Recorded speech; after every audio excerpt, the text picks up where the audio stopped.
Hi, and welcome, hi.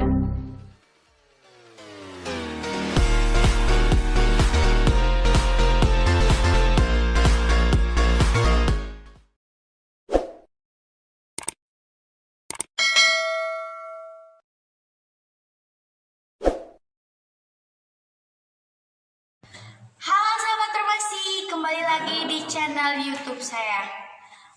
Saya berusia 17 tahun dan saya bukan seorang apoteker, tetapi di sini saya akan memerankan seorang apoteker yang mencoba mempersembahkan tentang memkomunikasi informasi dan edukasi kepada pasien dengan kategori pasien kronis DM tipe 2. Untuk lebih jelasnya, tonton video ini sampai akhir.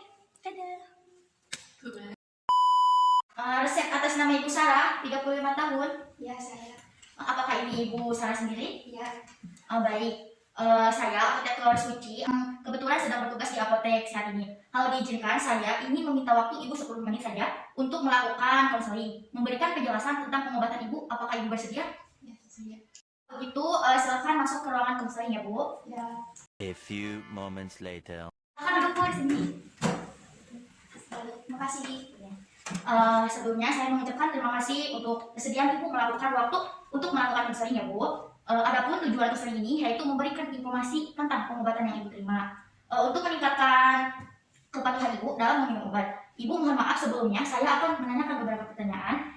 Ibu, dari pertanyaan saya akan saya catat untuk keperluan dokumen apoteker ya, Bu. Jadi Ibu tenang saja, Ibu tidak perlu khawatir. Data dari Ibu akan kami jamin kerahasiaannya. Ya.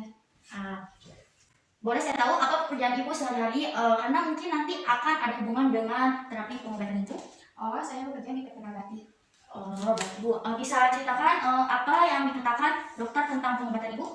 Kata dokter, saya mengalami diabetes. Apakah Ibu sebelumnya pernah minum obat-obatan ini? Tidak. Apakah sekarang Ibu sedang hamil atau sedang menyusui? Tidak, Bu. Apakah Ibu mempunyai riwayat alergi obat-obatan? Tidak. Apakah Ibu mempunyai riwayat penyakit lain? Oke, baik Ibu. Ibu maaf, pertanyaan selanjutnya mungkin agak sensitif ya, Bu. Apakah Ibu mengkonsumsi beralkohol atau merokok? Tidak. Oke. Apa harapan Ibu setelah minum obat ini? Harapan saya ingin cepat sembuh dan bisa terkontrol gula darahnya. Oke, baik Ibu. Kalau begitu saya jelaskan pengobatan obat yang Ibu dapatkan. Di sini Ibu mendapatkan obat di mana satu obat yaitu racikan Ibu. Yang pertama ada obat Pronolol. Obat ini untuk meringankan rasa nyeri, yaitu obat berbentuk kaplet diminum 2 kali sehari sesudah makan ya, Bu. Nah, yang kedua ada obat cepat, isinya nifedipin, di mana untuk membantu menurunkan tekanan darah diminum 3 kali sehari, diminumnya sesudah makan ya, Bu. Nah, yang ketiga ada obat isoket, di mana obat ini digunakan untuk nyeri dada atau jantung, diminum 2 kali sehari sebelum makan. Nah, yang keempat ada obat racikan dalam berbentuk kapsul ya, Bu.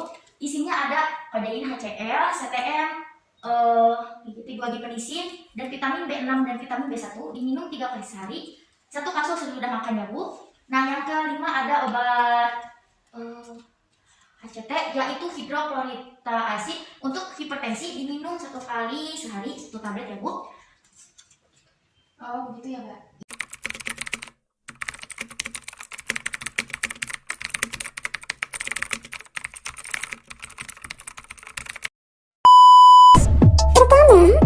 Siapkan perlengkapan injeksi insulin yang terdiri dari hand wrap atau air mengalir dan sabun, pena insulin, jarum insulin, alkohol swab, serta tempat untuk membuang benda tajam.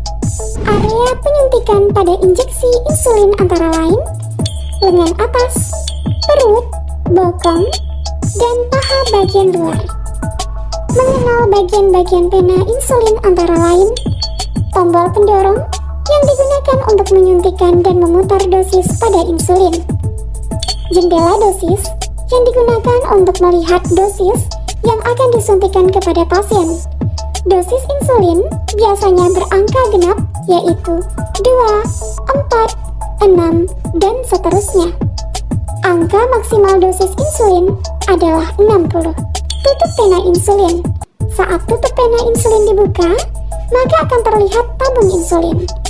Pada tabung insulin, terdapat karet untuk menunjukkan sisa dosis yang ada di dalam tabung insulin, serta ujung pena insulin yang digunakan untuk memasukkan jarum insulin. Selanjutnya, tata cara injeksi insulin. Pertama, pastikan Anda mencuci tangan hingga bersih agar terhindar dari kuman. Pastikan nama insulin sesuai dengan yang dianjurkan oleh dokter. Cek juga tanggal kadaluarsa pada tabung insulin. Jika kadaluarsa sudah melebihi tanggal, sebaiknya tidak digunakan. Kemudian, putar tombol insulin sesuai dosis yang diberikan oleh dokter. Buka segel pada jarum insulin dan masukkan jarum insulin pada ujung pena insulin. Putar jarum insulin searah dengan jarum jam dan pastikan jarum insulin tegak lurus dengan pena insulin. Lalu, buka penutup pena insulin bagian luar dan bagian dalam jarum insulin. Buka alkohol swab dan usap lengan dengan alkohol swab dari dalam keluar sekali usap. Kemudian, suntikan insulin pada lengan pasien. Tekan tombol insulin hingga ke angka 0. Tunggu 10 detik sebelum mencabut jarum dari lengan pasien. Cabut jarum dari lengan pasien dan buka jarum insulin serta buang pada tempat pembuangan benda tajam. Adapun beberapa hal yang harus diperhatikan dalam pemberian insulin adalah: segera makan setelah disuntik insulin. Cek gula darah secara rutin. Ganti posisi penyuntikan jika kulit terdapat kemerahan. Simpan pena insulin pada kulkas, bukan pada freezer. Dan jika pada suhu ruangan, pena insulin dapat digunakan maksimal 1 bulan dari penggunaan. A few moments later. Begitu, Ibu sudah paham ya? Apakah ada pertanyaan? Nah, tidak. Baik Bu, saya juga sarankan agar Ibu rajin berolahraga, kurangi makanan minuman yang manis, dan makan sayur dan buah-buahan, serta banyak konsumsi air putih. Siap, Bu. Ini obatnya, Ibu silakan untuk membayar langsung ke kasir. Semoga lekas sembuh ya Bu. Amin. Terima kasih, Mbak. Sama-sama Ibu. Oke guys, terima kasih yang sudah menonton. Jangan lupa like, comment, and subscribe video ini. See you next time. Dadah.